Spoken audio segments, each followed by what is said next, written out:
अस्सलाम वालेकुम dear students.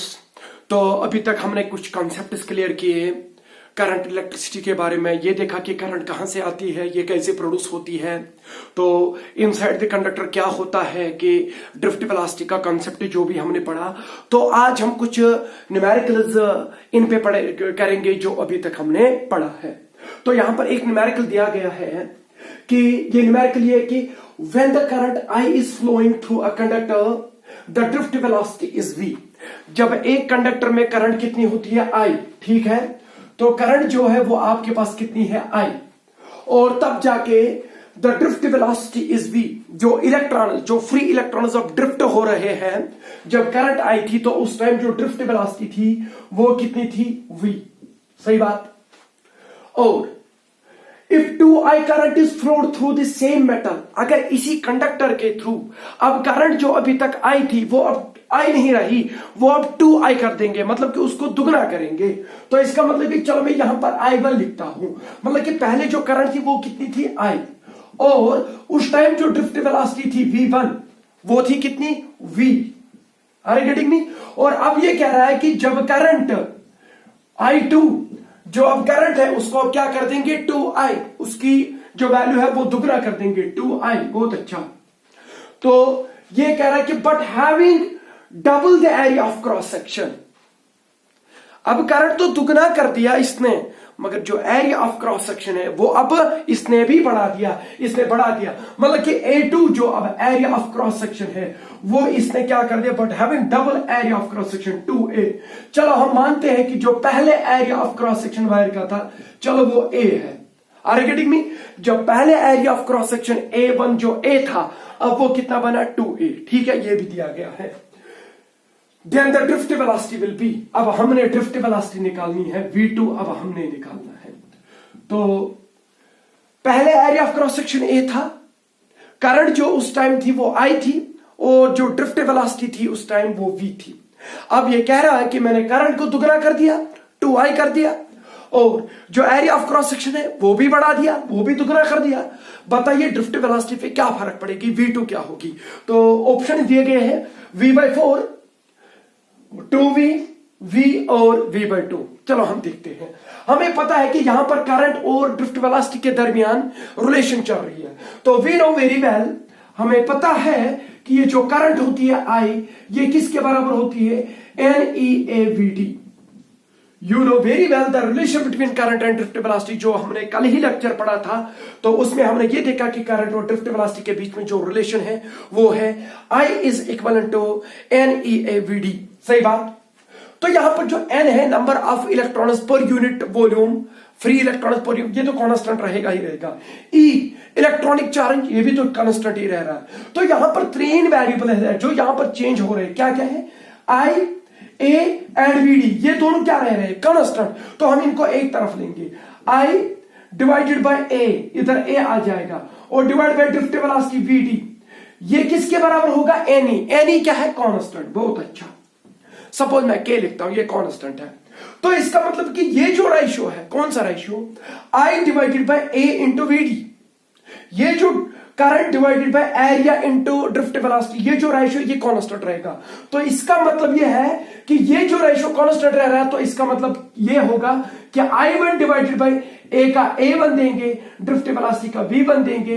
ये किसके बराबर होना चाहिए, सेकंड टाइम पे, सेकंड कंडीशन पे यही रेशियो फिर से रहना चाहिए, I2 divided by A2 V2। Are you getting me? This ratio should remain constant, that is why मैंने पहली बार ये लिखा 1 और दूसरी बार 2 लिखा, तो ये रेशियो फिर से कांस्टेंट रहना चाहिए। अब इनका वैल्यू पुट कर दो, तो I1 कितना था, पहले करंट कितनी थी, I divide by A1 area of cross section कितना था, A, और V1 ड्रिफ्ट वेलोसिटी कितनी थी, V, is equal to I2 कितना है, जब इसने करंट चेंज कर दी तो 2I बना दिया उसको। बहुत अच्छा। Divided by area of cross section बढ़ा दिया, दुगना कर दिया उसको, तो 2A into V2, drift velocity अब निकालनी है, इसको V2 ही लिखेंगे। तो यहां पर अगर आप देखेंगे, इसको सॉल्व करेंगे, 2 और 2 गया, I और I गया, तो A और A गया। Are getting me? तो इधर क्या बचा, 1/V is equal to 1/v2। इसका मतलब है कि जो ड्रिफ्ट वेलोसिटी v2 अब आ जाएगी वो v ही रहेगी। Are you getting me? तो अगर आप करंट को दुगना कर देंगे, एरिया ऑफ क्रॉस सेक्शन को भी दुगना करेंगे, मगर कंडक्टर वही का वही रहेगा, तो जो ड्रिफ्ट वेलोसिटी है वो चेंज नहीं हो जाएगी। तो इसका ऑप्शन मुझे लगता है तीसरा करेक्ट है। ठीक है, अब हम एक और न्यूमेरिकल करते हैं। तो यहां पर ये एक और क्वेश्चन देख लीजिए, सिंपल क्वेश्चंस है। तो पिछले साल जो है अभी तक जो प्रीवियस ईयर से उनमें से ये क्वेश्चन आए थे नीट जेडब्ल्यू वगैरह में, तो वही हम करते हैं। तो यहां पर क्या कहा जाता है कि ये जो दूसरा न्यूमेरिकल है, current density j vector at an area a vector is equal to 2i cap plus 3j cap mm square. तो जो करंट डेंसिटी है वो भी आपने पढ़ा कि करंट डेंसिटी क्या होती है। करंट डेंसिटी तो आपको पहले ही पता है कि it is a vector quantity, और जे वेक्टर जो है इसको जे वेक्टर से डिनोट करते हैं। ये किसके बराबर होता है? Current flowing per unit area. Are you getting me? This is the relation for the current density, और इस करंट डेंसिटी की डायरेक्शन वही होती है जो कन्वेंशनल करंट की होती है। और करंट डेंसिटी के बारे में एक और पॉइंट मैं यहां पर ऐड करूंगा कि current density is a microscopic property, it is not macroscopic property, because it does not depend upon the spaceman. ये स्पेसमैन पे डिपेंड नहीं करती है, ये कंडक्टर के अंदर पॉइंट की प्रॉपर्टी होती है। ये बोलता है कि कंडक्टर के अंदर एक पॉइंट के अंदर कितनी करंट गुजरी उसको करंट डेंसिटी बोलते हैं। सही बात? तो इसका जो यूनिट होगा ऐसा यूनिट वो एम्पियर पर मीटर स्क्वायर है। तो क्या कह रहा है कि जो करंट डेंसिटी है एक एरिया के थ्रू, और एरिया कितना है? 2i cap plus 3j cap mm square. चलो पहले यही लिखते हैं। ये एरिया जो है इसने इसको वेक्टर फॉर्म में लिखा है, कितना लिखा है? 2i cap plus 3j cap mm square. आपको पता है कि जब भी न्यूमेरिकल करते हैं तो ऐसा सिस्टम फॉलो करना पड़ता है। तो mm को मीटर में कन्वर्ट कर दो, क्योंकि आपको पता है कि metre is the SI unit. तो mm 10⁻³ मीटर होगा, तो ये mm स्क्वायर है। तो 10⁻³ का स्क्वायर वो हो गया 10⁻6 इंटू 10⁻⁻6 अब आ जाएगा मीटर स्क्वायर, ना कि mm स्क्वायर। ये चीज, इस चीज का खास ख्याल रखना, जब भी न्यूमेरिकल करोगे तो ऐसा सिस्टम फॉलो किया करें, जो भी वैल्यू दिया गया होगा उसको ऐसा सिस्टम में लिखा करें। उसके बाद कहा जाता है कि इस एरिया के थ्रू जो करंट डेंसिटी है जे वेक्टर वो कितना है? वो है 3j cap plus 4k cap, और आपको पता है कि इसका यूनिट इसने into 10⁻³ ampere per metre square. तो इसका यूनिट तो ऐसा सिस्टम ही है, तो कोई परवाह नहीं। अब ये बोल रहा है कि अगर इस एरिया के थ्रू इतनी करंट डेंसिटी है, बताइए करंट कितनी थी कंडक्टर में?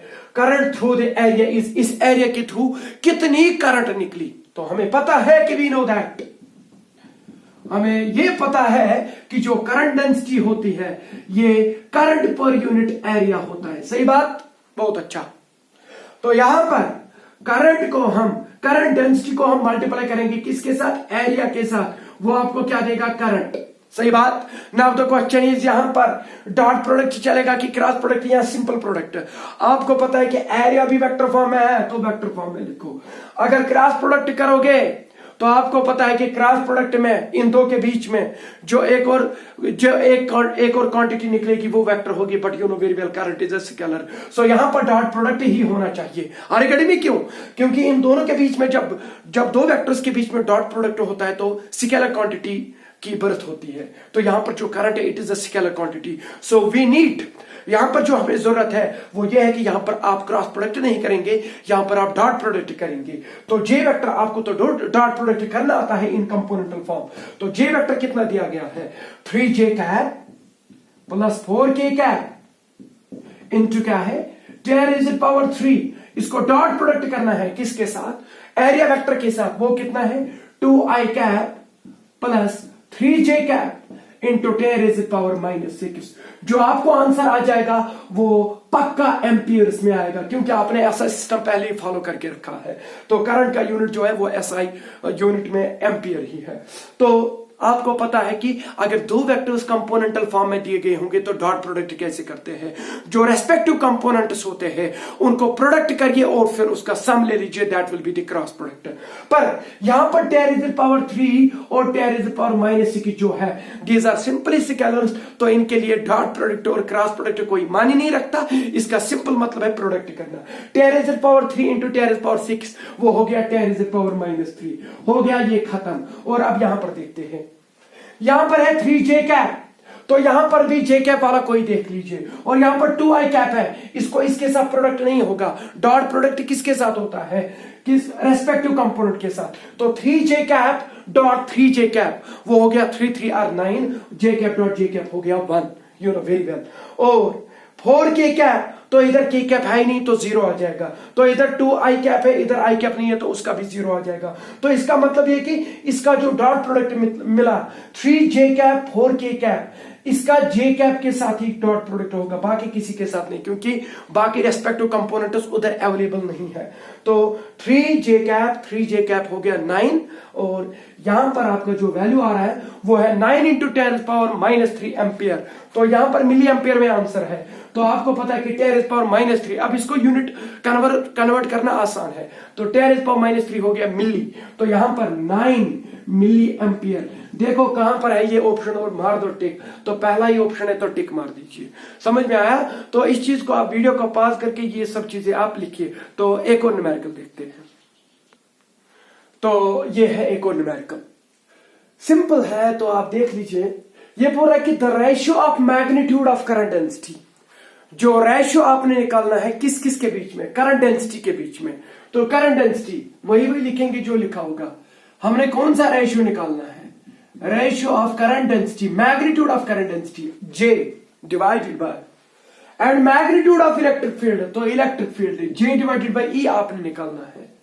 सो the magnitude of the ratio of magnitude of current density and magnitude of electric field inside the conductor is, ये रेशियो हमें बताइए कि ये रेशियो किस पे, क्या ये रेशियो कैसा है, क्या ये टेम्परेचर पे डिपेंड ही नहीं करता, is it independent of temperature, वो देखना है। क्या ये independent of dimension of conductor, क्या ये कंडक्टर के डायमेंशन पे डिपेंड ही नहीं करता, मतलब उसकी लेंथ, उसका एरिया ऑफ क्रॉस सेक्शन उस पर डिपेंड करता है कि नहीं करता, वो भी देखना है आपने।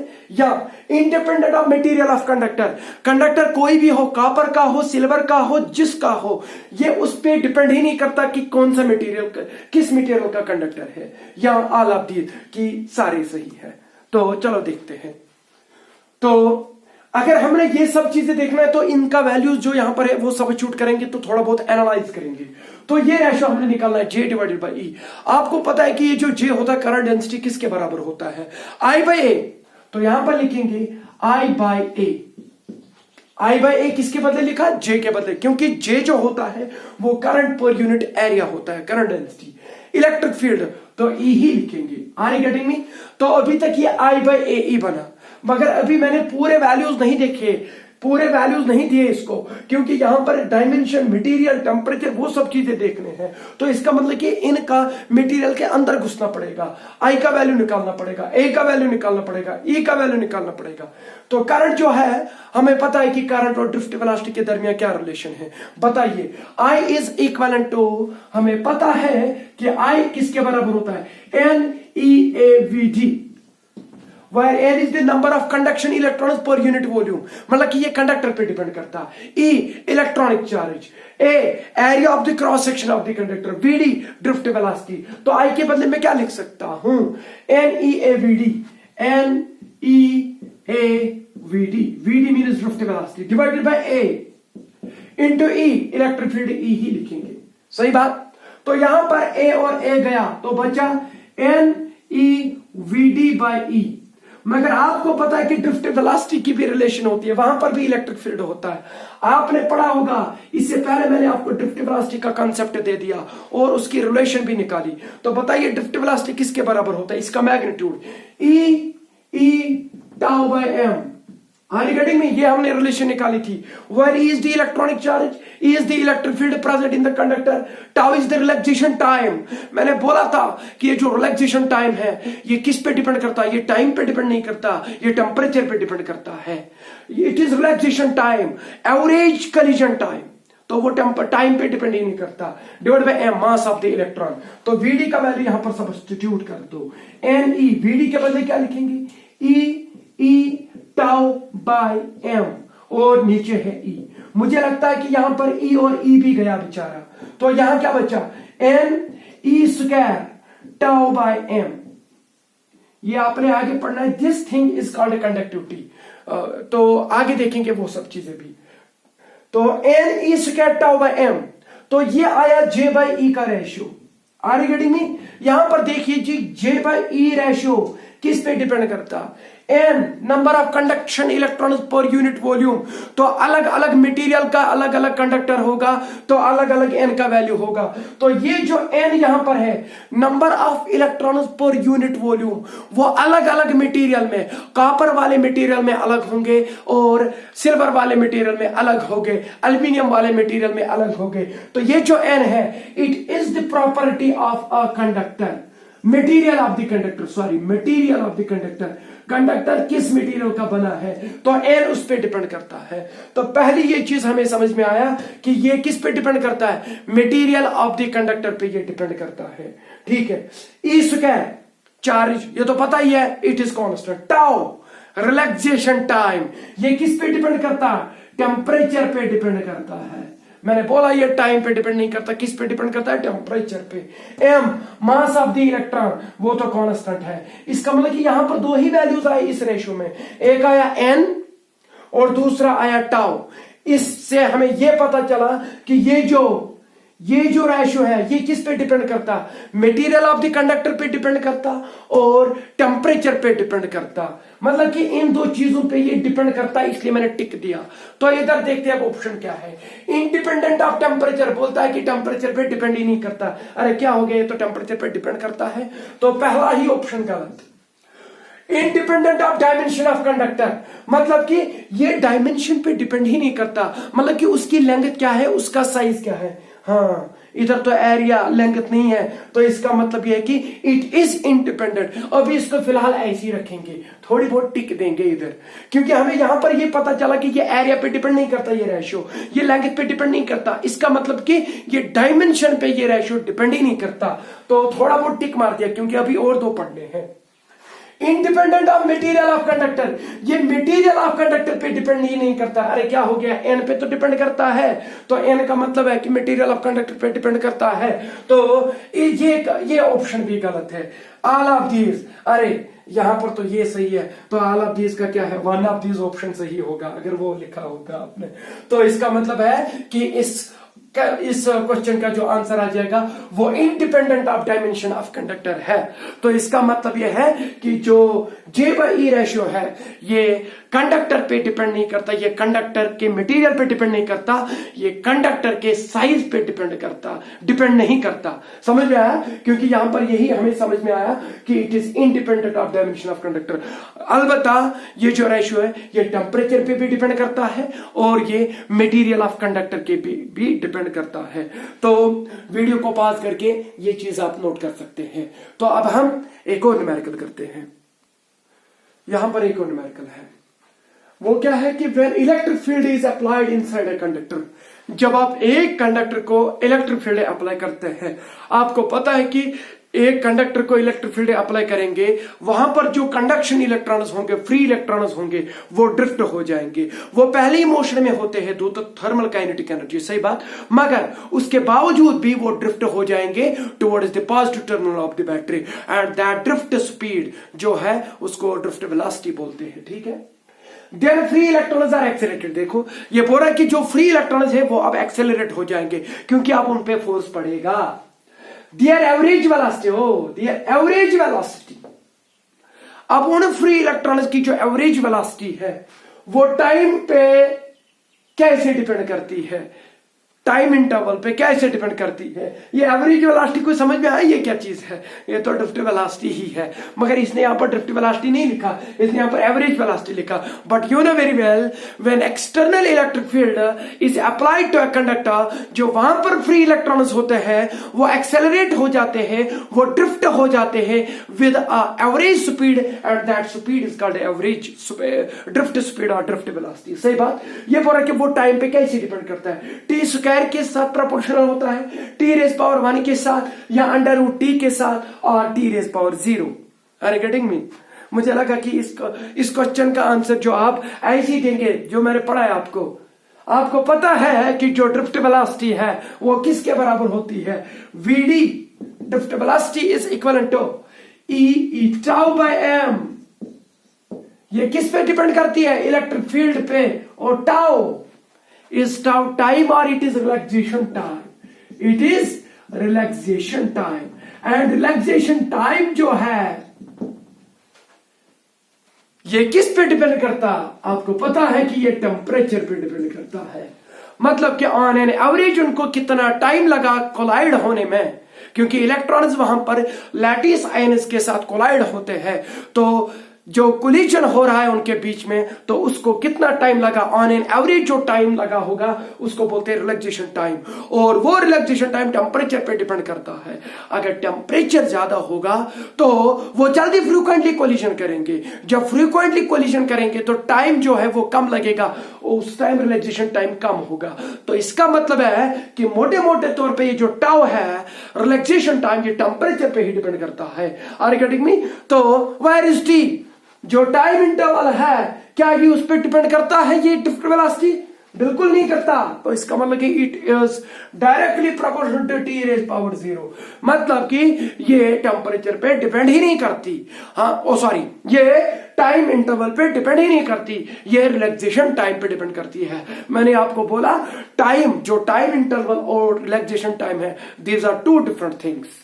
यहां पर ये जो टाइम है ये टेम्परेचर पे डिपेंड नहीं करता, और यहां पर ये जो रिलैक्सेशन टाइम है वो टेम्परेचर पे डिपेंड करता है। हमने तो ये सब पढ़ा था, मगर यहां पर ये मैथमेटिकल वे में लिखा था, इसलिए मैंने आपको बोला कि इसका आंसर आएगा कि नहीं आएगा। तो क्या आएगा, टी रेज पावर 0, क्योंकि ये उस पर डिपेंड नहीं करता। हाँ, यहां पर मैं एक और चीज ऐड करना चाहूंगा। कोई बोलेगा कि सर जो ए होता है kinetic energy, drift velocity, electrons, kinetic thermal kinetic energy, वो तो आपने बोला था कि 3/2 kBT होता है, 3/2 kBT। तो इसका मतलब है कि it is thermal kinetic energy. Thermal kinetic energy वो टेम्परेचर पे डिपेंड करती है। वो मैंने आपको बोला था कि वो रैंडमली मूव किए जा रहे हैं, वो तब भी मूव किए जा रहे हैं जब इलेक्ट्रिक फील्ड अप्लाई नहीं किया आपने, तो हमने उसकी तो बात ही नहीं करनी है। समझ में आया? This is actually a random motion. तो हमने ड्रिफ्ट करना है इनको, ये एक्सेलरेट हो जाएंगे, ड्रिफ्ट हो जाएंगे। तो वो वेलोसिटी या वो एवरेज वेलोसिटी टाइम पे नहीं डिपेंड करती है, वो किस पे, टेम्परेचर पे डिपेंड करती है। समझ में आया? तो इस चीज को नोट करिएगा। एक और न्यूमेरिकल करते हैं, ठीक है? तो मैं पहले क्वेश्चन लिखता हूं ताकि थोड़ा टाइम बचे, अदरवाइज लिखने में 5 मिनट लगते हैं। चलो, हमने तो drift velocity, mobility, current density, ये सब चीजें तो पढ़ी थी। तो अब उस पे एक और न्यूमेरिकल है यहां पर। When electric field inside a conductor is e, जब एक कंडक्टर में external electric field e apply करेंगे, तो आपको पता है कि जो वहां पर फ्री इलेक्ट्रॉन्स होंगे वो क्या करेंगे, वो अब ड्रिफ्ट हो जाएंगे, मतलब कि वो अब मोबाइल बनेंगे अलोंग ए पर्टिकुलर डायरेक्शन। ठीक है, बहुत अच्छा। Mobility of free electrons inside the conductor is mu. तो ये बोल रहा है कि जब इलेक्ट्रिक फील्ड, चलो मैं इसको ई लिखता हूं, E1 लिखता हूं, या इलेक्ट्रिक फील्ड कितना था, E। तो उस टाइम जो मोबिलिटी थी फ्री इलेक्ट्रॉन्स की वो कितनी थी, म्यू। ठीक। When electric field is doubled, अब ये बोल रहा है कि अब इलेक्ट्रिक फील्ड जो है वो डबल कर दिया, मतलब कि 2E बना दिया। What can you say about mu?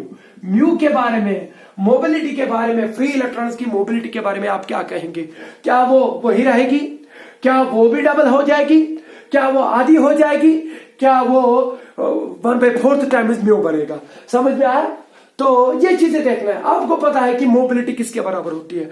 तो जब भी न्यूमेरिकल करना होगा ना, तो आप एक चीज याद रखिएगा, फिजिक्स में पहले तो कंसेप्ट आपका क्लियर होना चाहिए, और on the basis of concept आप उसका आंसर गेस कर सकते हैं। और अगर आप चाहते हैं कि कंक्रीट वे में उसका आंसर दे, फिर फार्मूला आपको पक्का याद होनी चाहिए। अगर आपके पास कंसेप्ट भी है और आपके पास फार्मूला भी है, तो फिर मुझे नहीं लगता कि आपको कोई रोकेगा कि न्यूमेरिकल आपको नहीं आएगा। ऐसी बात नहीं होगी। तो इन दो चीजों पे फोकस किया करें ताकि आप एक्सेल करें न्यूमेरिकल पोर्शन पे। क्या करना है, पहले कॉन्सेप्ट को क्लियर कर दो, फिर फार्मूला को याद रखो। समझ में आया, उनको अप्लाई कर दो। आपको जब कॉन्सेप्ट क्लियर होगा तो आपको पता चलेगा कि कौन सी फार्मूला कब यूज करनी है और कैसे यूज करनी है। ये क्लियर ऑप्शन है कि how to excel in numerical.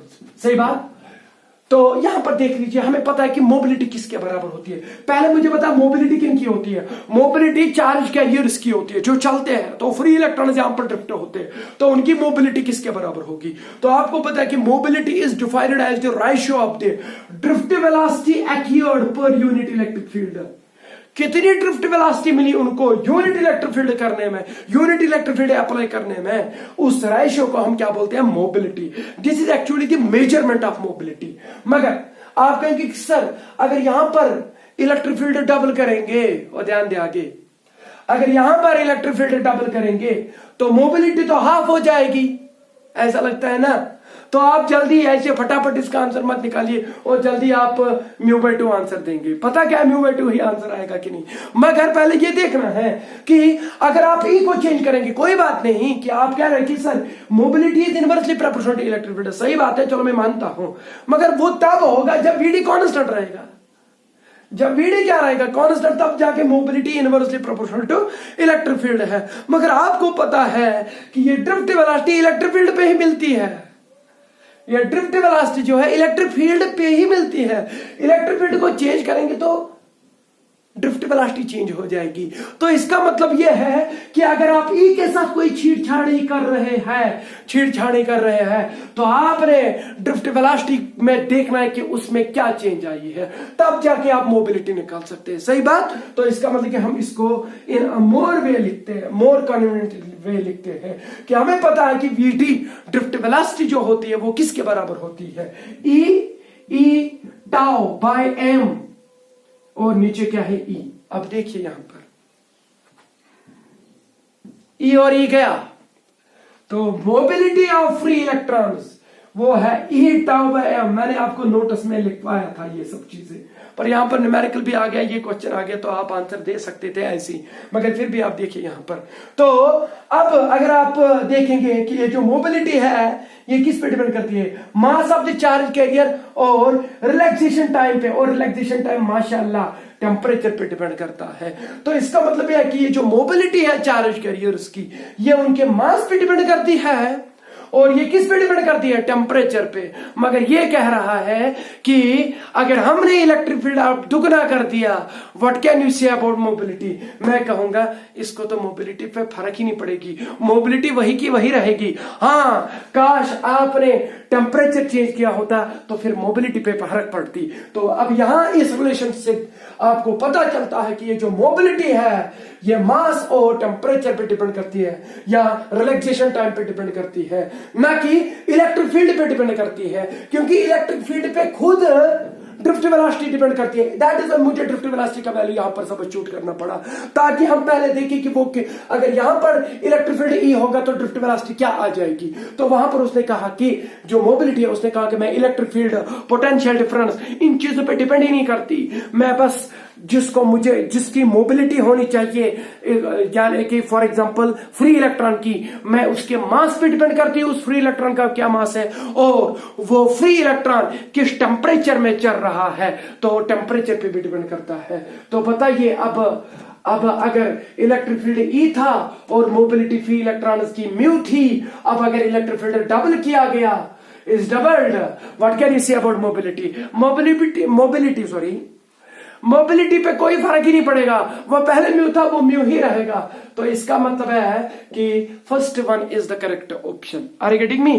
तो वीडियो को फिर से पॉज करें और इस चीज को अगर आप उतारना चाहते हैं तो आप इस चीज को उतारिए, ठीक है। तब तक मैं एक और न्यूमेरिकल यहां पे लिखता हूं और वीडियो को मैं खुद पॉज करता हूं। यहां पर एक और न्यूमेरिकल है, तो सिंपल है, आप देखिए। 2 wires A and B of the same material, 2 wires है हमारे पास और एक ही मटेरियल के हैं। तो मतलब कि अगर वो कॉपर की है तो वो भी कॉपर की ही है। तो इसका मतलब कि जितने number of free electron per unit volume a में होंगे उतने बी में भी होंगे, क्योंकि सेम मटेरियल को तो बने हैं ना। तो एन, स्मॉल एन, जो number of electron per unit volume होता है वो कांस्टेंट रहेगा, ठीक है, क्योंकि सेम मटेरियल के। तो ये चीज याद रखिएगा, न्यूमेरिकल को अच्छे से पढ़ा करिए, ठीक है। Having ready in the ratio 1:2। चलो यहां पर मैं लिखता हूं, हमारे पास 2 वायर्स हैं ए एंड बी, तो इधर लिखते हैं। इधर जो मटेरियल है इधर भी वही मटेरियल है, ठीक है। तो इसका मतलब जो एन है, number of electron per unit volume, वो इधर भी वही होगा। Do you know why? Because they are of the same material. चलो आगे चलते हैं। Having radii in the ratio 1:2, मतलब कि इसका जो रेशियो है, सॉरी मैं इधर लिखता हूं, RA:RB, radius of the wire A to the radius of the wire B, वो किसके बराबर है? 1:2। यह रेशियो दिया गया है, ठीक है। ये चीज इधर टाइप करिए, ठीक है। और क्या दिया गया है? चलो मैं इसको नोट करता हूं। Carry current in the ratio 4:1, और इन 2 वायर्स में जो करंट है वो इस रेशियो में है। तो IA:IB, मतलब कि current in the wire A to the current in the wire B is equal to किसके बराबर? 4:1। तो रेशियो ये है 4:1, सही बात। The ratio of drift speed of electrons in A and B is, मतलब कि आपने ये वाला रेशियो निकालना है। ड्रिफ्ट वेलोसिटी, चलो मैं V से लिखता हूं, VA:VB आपने निकालना है, वो किसके बराबर होगा? तो इसको मैं ऐसे भी लिख सकता हूं, RA/RB जो दिया गया है वो किसके बराबर है? 1/2। और यहां पर IA/IB, current in the wire A to the current in the wire B, is equal to 4/1। और आपने VA/VB, drift velocity in A to the B, याद रखना। तो यहां पर ये चीज याद रखना कि A एंड B लिखा है तो पहले A ही लिखना, VA/VB आपने निकालना है, ठीक है।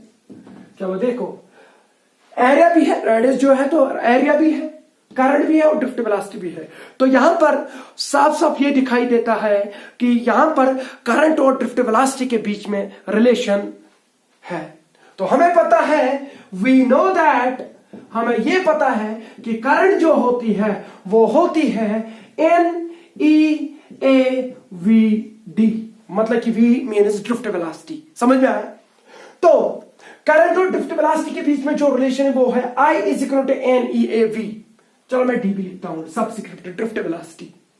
तो यहां पर देख लीजिए, मटेरियल दोनों के एक ही है, मतलब कि दोनों वायर्स एक ही मटेरियल के बने हैं। तो small n, number of free electron per unit volume, वो क्या रहने वाला है? कांस्टेंट। ये भी क्या रहेगा? कांस्टेंट। बहुत अच्छा। तो ये तो क्या रह रहे हैं? कांस्टेंट। तो यहां पर एरिया, वेलोसिटी और करंट के बीच में रिलेशन है। तो आपको पता कि इसको कैसे लिखते हैं? फिर I डिवाइडेड बाय वेरिएबल को लेके आओ, बाकी कांस्टेंट जो है उधर ही रखो। A इधर आ जाएगा और VD, drift velocity, is equal to constant. मैं नहीं लिखूंगा एनी, क्योंकि मुझे पता है कि एनी इज कांस्टेंट। और आपका पता है कि ये जो रेशो रहने वाला है एक पॉइंट पे, यही रेशो दूसरे पॉइंट पे रहेगा। क्यों? क्योंकि ये रेशो कांस्टेंट रह रहा है ना। तो मैं यहां पर लिखूंगा IA divided by AA divide by VA is equal to IB divide by AB into VB। कुछ समझ में आया? मैंने यहां पर A वायर लिखा, यहां पर यही रेशो B वायर के लिए लिखा, क्योंकि दोनों का एनी कांस्टेंट रह रहा है। तो दोनों के लिए ये इक्वेशन फिर वैलिड रहेगी। तो IA बताइए, पहले इधर A को निकालते हैं, IA ही लिखते हैं, और इधर जो IB है वो इधर लेके आते हैं। नहीं, पहले मैं ऐसे लिखूंगा area of cross section of wire a, वो किसके बराबर होगा? अगर ये वायर ए है तो इसका एरिया ऑफ क्रॉस सेक्शन क्या होगा? इधर कट मारिए, आपको ये सर्कल दिखेगा, तो circle is the area of cross section, वो किसके बराबर होगा? पाई आर स्क्वायर। तो आप लिखेंगे पाई आर किसका? वायर ए का, तो आर ए स्क्वायर। समझ में आया मैंने आर ए क्यों लिखा? क्योंकि आपको आर ए दिया गया है, तो पाई ए के बदले लिखा pi r a square into v a. बहुत अच्छा। Must be equal to I b ही लिखेंगे। तो जिस तरीके से मैंने ए निकाला, ए बी कैसे निकलेगा? Area of cross section of wire B, वो निकलेगा pi R B square into क्या होगा? Drift velocity of wire B. सही, यहां से पाई और पाई भी गया, और आपको जो रिलेशन निकली वो आई आर बी में निकली, और वही आपने आई भी दिया गया है, आर भी दिया गया, ये तो खुद ही निकलेगा, क्योंकि एक रिलेशन, एक इक्वेशन के, एक अननोन के लिए एक इक्वेशन काफी होती है। तो लिख लीजिए अब इधर। तो यहां पर अब इसको आप थोड़ा रिअरेंज करते हैं। आई ए, चलो मैं इधर लिखता हूं, इधर, क्योंकि आपको दिखेगा भी। तो आई ए लिखा मैंने, डिवाइडेड बाय, तो ये जो इधर आई बी है वो इधर आएगा, तो आई बी इधर लिखेंगे। अब आप बोलेंगे कि सर आप ऐसा क्यों करते हैं? क्योंकि यहां पर आई बाय आई बी वैल्यू दिया गया है 4/1, दैट इज मैं उसको इधर लेके आ रहा हूं। और इधर आर स्क्वायर है, तो आर बी स्क्वायर इधर है, उसको इधर लेके आएंगे, वो इधर मल्टीप्लाई हो जाएगा। तो यहां पर r B square divided by are a square आ जाएगा। सही बात, आर बी स्क्वायर, और यहां आर स्क्वायर है ये, और ये जो वी ए है ये इधर जाएगा, और वहां पर आपको we a by v B निकलेगा। मुझे लगता है कि हमें v a by v b ही निकालना है, तो यही चीज हमने निकालनी है। देखिए अब किसके बराबर निकलेगा। तो इसका भी स्क्वायर है, तो इसका भी स्क्वायर है, तो इसका मतलब कि दोनों का स्क्वायर है। ठीक है, बताइए आई ए बाई आई बी किसके बराबर है? I a by I b, I a by I b आपको दिया गया है, इट इज 4/1। बहुत अच्छा, सो 4/1। बताइए r B by are a किसके बराबर दिया गया है? Sir r B by are a नहीं दिया गया है, r A by R B दिया गया है। अच्छा बताइए r A by are b किसके बराबर निकलेगा? वो 1/2 है, तो R B by are a क्या निकलेगा? 2/1, इसका रेसिप्रोकल। अरे समझ में आ रहा है? इधर R B by are A चाहिए आपको, मगर यहां पर R A by R B दिया है, तो R A by are B is 1/2, तो R B by are A is 2/1, तो R B by are A is equal to 2/1, और इसका स्क्वायर जो करेंगे वो आपको we A by V B निकलेगा। सही बात, मुझे लगता है कि ये 4 हो गया, ये 4/1 हो गया, 2 स्क्वायर डिवाइड बाय 1 स्क्वायर वो भी 4 हो गया, 2 2 और 4, 4 4 और 16, ये 16/1 आपको क्या निकला? V A by V B.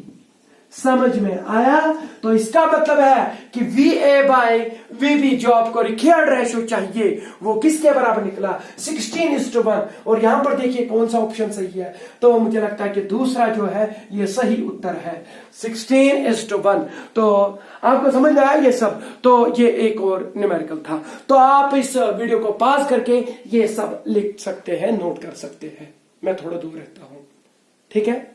तो अभी तक मुझे लगता है कि 5 न्यूमेरिकल्स किए हैं हमने। अगर मैं क्वेश्चन भी लिखता तो कम से कम ये 2.5-3 घंटे तक लेक्चर जाता, तो इसलिए मैंने क्वेश्चन लिखे, तो तब मैं वीडियो पॉज कर रहा था, तो ये वीडियो अब दैट इज वाई 40 मिनट का ही बना। ठीक है, तो मुझे लगता है कि अब आपको अगर कुछ और न्यूमेरिकल्स है वो खुद ट्राई करिए, मगर अभी तक मैंने जितना पढ़ाया मैंने उसी पे जो क्वेश्चन है वो किए हैं। ठीक है, चलो हम यहां पर एक और न्यूमेरिकल करते हैं। तो मुझे दिखा, तो एक और न्यूमेरिकल करते हैं, तो उसके बाद अब जो नया लेक्चर आ जाएगा, नया वीडियो आ जाएगा, तो वो एक पूरा कंसेप्चुअल लेक्चर होगा, तो उसमें न्यूमेरिकल नहीं करेंगे, नया टॉपिक पढ़ेंगे, तो फिर उसके बाद उस पर कुछ 5-6 न्यूमेरिकल्स ऐसे ही करते रहेंगे।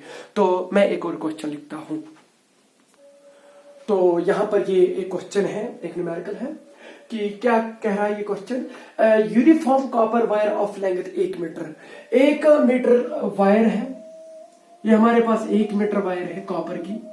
चलो इसकी जो लेंथ है वो कितनी है? 1 मीटर। ठीक है, एंड क्रॉस सेक्शन एरिया, जो इसका एरिया ऑफ क्रॉस सेक्शन है, जो इधर होगा ए, वो कितना है? 5 × 10⁻⁷ मीटर स्क्वायर। तो 5 into 10 is power -7 metre square. It is the area of cross section of the wire. ठीक है, carries a current of 1 ampere. इस कंडक्टर के थ्रू जो करंट है वो I है, वो कितनी है, वो है I is equal to carries a current of 1 ampere. ठीक, assuming that there are 8 into 10 power 28 electrons free electrons per volume per meter cube। तो इसका मतलब कि जो n है, number of conduction electron per unit volume, इस copper wire में वो कितना है, n is equal to 8 into 10 is power 28। ये भी आपको दिया गया है। और करंट कितनी है, 1 एम्पियर। सही बात। और ये नंबर पर यूनिट वॉल्यूम है। और एरिया ऑफ क्रॉस सेक्शन कितना है, 5 into 10 is power -7 metre square. सब ऐसा सिस्टम है तो कोई परेशानी नहीं। तो और क्या दिया गया है, how long will an electron take to drift from one end of the wire to another। आप हमें बताइए कि जब ये करंट यहां से जा रही है या यहां से जा रही है तो एक इलेक्ट्रॉन को कितना टाइम लगेगा ये 1 मीटर डिस्टेंस ट्रेवल करने में। समझ में आया। तो ये तो आपने पढ़ा है कि ये इसकी जो रिलेशन है वो हमें पता है कि ये जो ड्रिफ्ट वेलोसिटी होती है, ड्रिफ्ट वेलोसिटी वो क्या होगी, वही तो ड्रिफ्ट होगा, इलेक्ट्रॉन ही तो ड्रिफ्ट होगा एक एंड से दूसरे एंड तक। तो वो कितनी स्पीड के साथ जा रहा होगा, ड्रिफ्ट वेलोसिटी के साथ। और सपोज उसको टाइम कितना लगा, टी, यही हमने निकालना है। तो आपको पता है कि स्पीड किसके बराबर होती है, डिस्टेंस जोड़ में टाइम। और डिस्टेंस उसको कितनी ट्रेवल करनी है, सपोज l, और टाइम कितना है, टाइम उसको t लगा, तो हमने t ही निकालना है। तो यहां से आपको जो t निकलेगा वो किसके बराबर निकलेगा, t will be equal to l divided by vd drift velocity. और l कितना है, 1 मीटर। सही बात। तो पहले हम इसको l ही लिखते हैं, divide by vd drift velocity. और यहां पर करंट दी गई है और आपने ड्रिफ्ट वेलोसिटी निकाल दी, ड्रिफ्ट वेलोसिटी लिख दी है। तो यहां पर हमें पता है कि करंट और ड्रिफ्ट वेलोसिटी के बीच में क्या रिलेशन है, I is equal to NEAVD। सही बात। यहां पर हमने VD लिखना है पर VD नहीं दिया गया है, करंट दी गई है। दैट इज वाई हम वहां से VD का वैल्यू निकालेंगे जहां पे ये रिलेशन यूज होगी, तो बाकी वैल्यूज दिए गए होंगे। वो तो करंट और ड्रिफ्ट वेलोसिटी के बीच में ये वाले रिलेशन है। तो बताइए ड्रिफ्ट वेलोसिटी किसके बराबर निकलेगी आपको, सो I डिवाइडेड बाय NEA। तो जहां ड्रिफ्ट वेलोसिटी होगी वहां पर क्या वैल्यू दे दीजिए, NEA। तो यहां VD है ना, तो मैं लिखा N, मैं लिखा E, समझ में आया, NE और A भी लिखा, divided by I, NE, oh sorry VD is equal to I divided by NEA। तो I डिवाइडेड बाय NEA, तो जो NEA है वो ऊपर जाएगा। आर गेटिंग मी, मैं लिखा था NEA ही, मुझे I दिखाई नहीं, दैट इज वाई यहां पर थोड़ा बहुत ये हुआ था। तो ड्रिफ्ट वेलोसिटी के बदले क्या लिखा, I डिवाइड बाय NE। तो ड्रिफ्ट वेलोसिटी डिनोमिनेटर है, तो I डिवाइडेड बाय जो तीसरा डिवाइडेड वो मल्टीप्लाई हो जाएगा ऊपर न्यूमरेटर में, तो I डिवाइड बाय NEA लिखा। ठीक है। तो टाइम कितना लगेगा, अब यहां पर देखिए L कितना है, 1 मीटर, तो 1 लिखेंगे। N number of conduction electron per unit volume वो भी दिया है, 8 इंटू 10 इज पावर 28। सही। E इलेक्ट्रॉनिक चार्ज, आपको पता है इलेक्ट्रॉन पे कितना होता है, 1.6 इंटू 10 इज पावर -19। और एरिया ऑफ क्रॉस सेक्शन इधर दिया गया है, कितना है, 5 into 10 is power -7 divided by current. Current का वैल्यू क्या है, I is equal to 1 ampere. ठीक है, तो 1 लिखेंगे। हमें पता है कि ये टाइम जो आएगा ये सेकंड्स में आ जाएगा, क्योंकि हमने ऐसा सिस्टम फॉलो करके रखा है। तो यहां पर पहले 10 रेज़ पावर जो भी है उनको पहले इवाल्युएट करिए।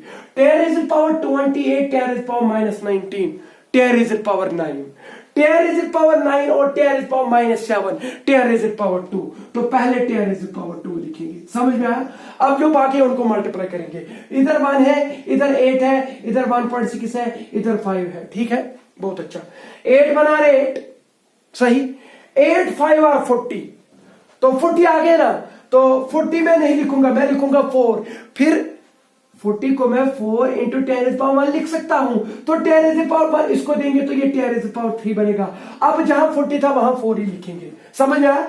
तो 8 इंटू 5 हो गया 40, तो 8 10 इसको दे दिया, वो 4 बना। 4 इंटू 1.6 16 4 आर 64, मगर 8 इज 1.6, सो वो होगा 6.4। जल्दी मैं थोड़ा बहुत कर रहा हूं तो सेकंड्स, अगर होगा कहीं पे ये ऑप्शन 6.4 इंटू 10⁻3 सेकंड्स, तो वो देख लीजिए।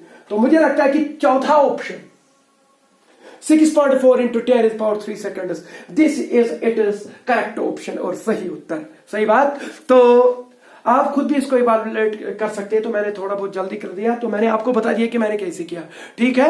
तो these were the some of the numericals from the drift velocity, current density, mobility, current, relaxation time, ये सब पे मैंने कुछ न्यूमेरिकल्स किए थे।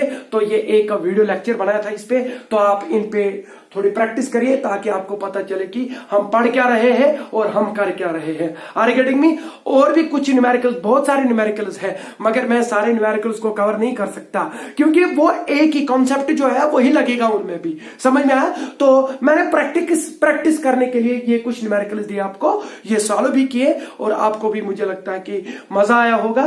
और मुझे लगता है कि आज के लिए इतना काफी। थैंक यू, शुक्रिया, दुआओं में याद रखिएगा।